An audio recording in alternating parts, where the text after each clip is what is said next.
Bonjour à tous, alors toujours en direct du 40e championnat du monde des clubs en Serbie à Novi Sad. Alors vous voyez, on est au bord du canal.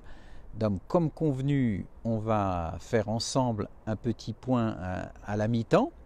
Donc ça fait même un peu plus, hein, puisqu'il est midi et demi et la manche a commencé à 10 heures. Donc il est 12h30, donc 2h30 de pêche. Alors, je suis dans le secteur C, hein. On a commencé, on vous a fait suivre l'amorçage dans le secteur A, puis nous on a navigué un petit peu sur les secteurs A, B, C et D, hein. Encore une fois, le secteur E est complètement à l'écart des 4 autres secteurs, donc on ira le voir à la fin. On a quand même quelques échos, je vais vous en dire un petit peu plus, mais d'abord on va tourner la caméra parce que c'est plus intéressant de voir les pêcheurs, d'autant que dans le secteur C, je suis derrière Victor Chambon qui est au C1. Alors, on va tourner la caméra, voilà, et on va aller voir ce qui se passe ici, où vous avez donc ici Victor qui est donc au C1. Alors, on va commencer par lui, hein. On va faire le point, je me tourne un petit peu, voilà. Alors, on va faire un petit point, donc le secteur C, c'est Victor Chambon au numéro 1. Ça se passe plutôt bien, c'est pas trop une surprise avec cette place. Alors la pêche est très difficile. Alors en général, ces 2 premières heures et demie, en gros, qu'est-ce qui s'est passé? C'est qu'elle a surprise un petit peu, mais enfin, je m'en méfiais quand même, hein. Je l'ai dit au moment du contrôle des èches et à l'amorçage, j'ai dit attention les ablettes, les championnats du monde qui se gagnent à l'ablette, il n'y en a pas tant que ça. Donc, les ablettes n'ont quasiment pas mordu au départ dans les secteurs A et B. Donc en fait, tout le monde s'est mis assez rapidement à pêcher au fond. Alors, on pensait que dans le secteur A, où Antoine Bérény est au numéro 5, je le rappelle, ce serait plutôt dans les petits numéros. Et en fait, dans le secteur A, c'est plutôt malheureusement dans les gros numéros que ça a mordu plutôt pas trop mal au départ, avec des pêches de fond, avec en particulier Andrea Fini, donc de l'équipe italienne Colmic Oltrarno. Donc on vous a parlé, reparlé, re-reparlé parce que il n'y a que des internationaux dans cette équipe et c'est une équipe qui a déjà gagné 3 championnats du monde des clubs, donc autant dire qu'ils sont très expérimentés et visiblement ils ont démarré très fort dans le secteur A. Alors ensuite, au bout d'1 heure de pêche, la pêche a commencé à se durcir vraiment. Toujours pas d'ablette, hein, soyons clairs, mais même la pêche de fond a commencé à devenir encore plus dure. Donc Andrea Fini a fait une très belle première demi-heure en particulier. Au bout d'une demi-heure, on estimait sa pêche déjà à quasiment 400-500 grammes. Hein. Alors, ça paraît pas beaucoup, mais sur un parcours comme ici, où on pense qu'un score de 1000 points est déjà pas mal, vous imaginez bien qu'en prenant 500 points en une demi-heure, vous êtes déjà assez bien parti. Alors dans le secteur A, donc Antoine Bérény, avec également le pêcheur suisse, le pêcheur espagnol, je rappelle, et John Denoz, le pêcheur belge. Toute cette zone était assez difficile. Il y en a 2 qui s'en tirent plutôt mieux que les autres dans cette bas du secteur A. Ce serait le pêcheur polonais à gauche d'Antoine, qui prenait quand même assez régulièrement quelques poissons de fond, sans pouvoir rivaliser avec l'amont du secteur. Et puis John Denoz, évidemment, qui, je l'ai dit dès le début, hein, si c'est une pêche de fond de gardon difficile, il faudra compter avec les Belges.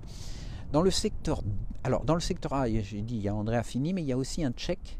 Attention les Tchèques, sur ce qu'on a pu voir, ils sont plutôt pas mal, un peu dans tous les secteurs. Après leur belle performance en Italie, championnat du monde des nations, ils pourraient bien encore nous faire quelque chose.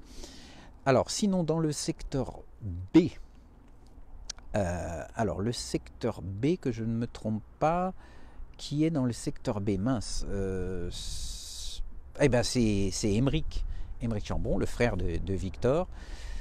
C'est pareil, pêche très difficile dans ce secteur. Disons qu'il s'en sort moyennement. Il est en milieu de secteur pour l'instant. La pêche est très difficile, donc tout peut basculer. Alors il y a autre chose, c'est que On avait dit depuis hier que le rôle des accompagnateurs serait déterminant sur une pêche aussi difficile, de donner les bonnes indications sur le nombre de poissons, la taille moyenne, etc. Savoir s'il faut pêcher les ablettes ou pêcher le fond, etc. En fait, honnêtement, le travail est quasiment impossible pour eux. Pourquoi? Parce que il n'y a qu'un seul commissaire pour 2 pêcheurs. La plupart du temps, ce sont des gens qui connaissent rien à la pêche et donc qui notent bon an, mal an ce qu'ils voient, mais ils ne voient pas grand-chose. L'exemple type, c'est justement dans ce secteur C, où on est allé voir les comptages à l'issue d'une heure derrière le pêcheur italien. C'était indiqué 11 poissons. On était assez surpris parce qu'on voyait l'Italien pêcher la blette à un bon rythme. C'est Jacopo d'ailleurs, Falsini. Et on a parlé un peu avec les Italiens qui étaient derrière et qui, eux, prennent évidemment note de tous les poissons pris par leurs pêcheurs. Et ils étaient à plus de 40. Donc effectivement, si le commissaire dit qu'il y a 11 poissons alors que les pêcheurs italiens placés derrière vous disent qu'il y en a 40, comment voulez-vous que des accompagnateurs puissent donner des bonnes informations? Donc ça va être un gros problème pour juger des résultats des uns et des autres à la mi-temps. Mais on essaye quand même. Donc, je dis, Emmerich, c'est plutôt moyen dans son secteur, mais il n'y a pas de pêcheurs qui survolent véritablement la zone. Alors le secteur C, donc on a Victor là qui est en train de rappeler à la coupelle. Disons qu'il pêche, il a des touches assez régulières à la grande canne. Il n'a pas besoin de pêcher la blette, il a des touches assez régulièrement au large. Alors il y a des grémilles qui font 5 grammes, il y a des petites ablettes, mais de temps en temps il y a un gardon. Donc étant donné que la pêche est difficile, il n'a pas intérêt lui à tenter le tout pour essayer de faire un gros poisson. De toute façon il n'y en a pas eu trop de prix.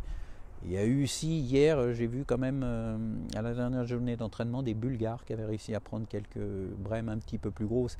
Et on va dire que bon, aujourd'hui j'en ai toujours pas vu prendre. Les plus gros poissons que j'ai vu prendre c'était ceux d'André Affini qui devaient faire dans les 60 grammes on va dire.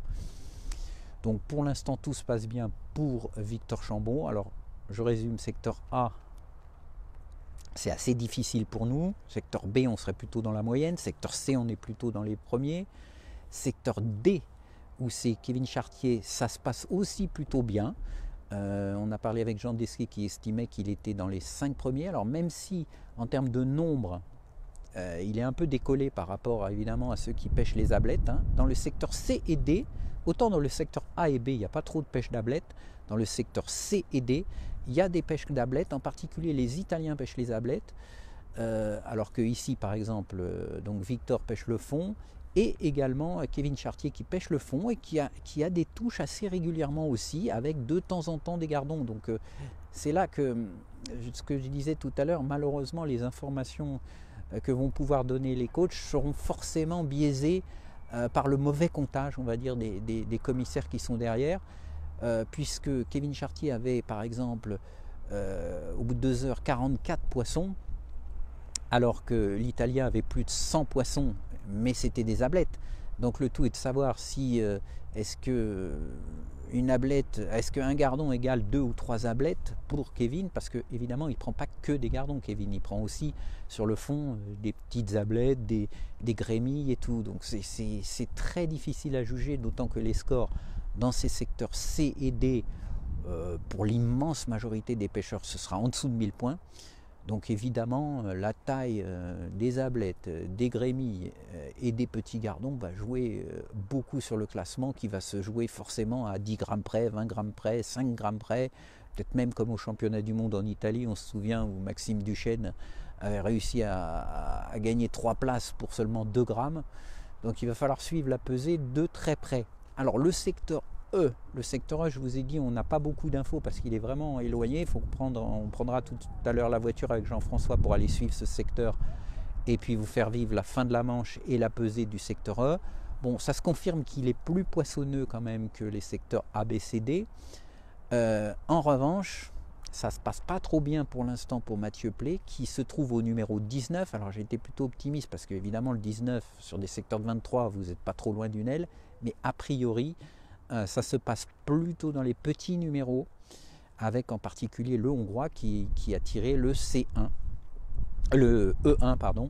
donc l'aile aval du parcours, avec le Suisse au E2, donc ce sera intéressant de voir ce que font les Suisses.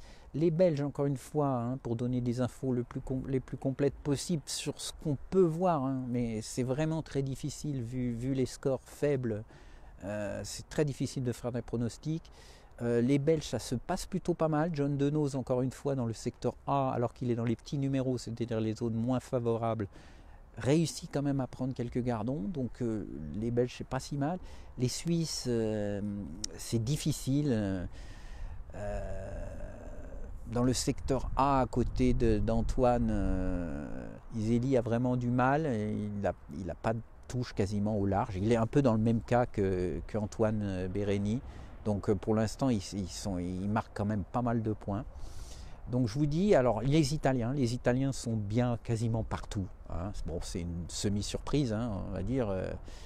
Et oui, Oltrarno, Oltrarno pour l'instant, je pense qu'à la mi-temps, je dirais que c'est eux qui sont en tête. Mais encore une fois, les scores sont tellement serrés et puis c'est difficile de suivre exactement toutes les équipes. Je dirais que je vois bien aussi les Tchèques. Les Tchèques sont pas mal dans les secteurs qu'on a pu voir. On a vu au moins 3 pêcheurs bien classés sur les 4 pour l'instant. Les Croates réussissent aussi sur certains secteurs de jolie pêche.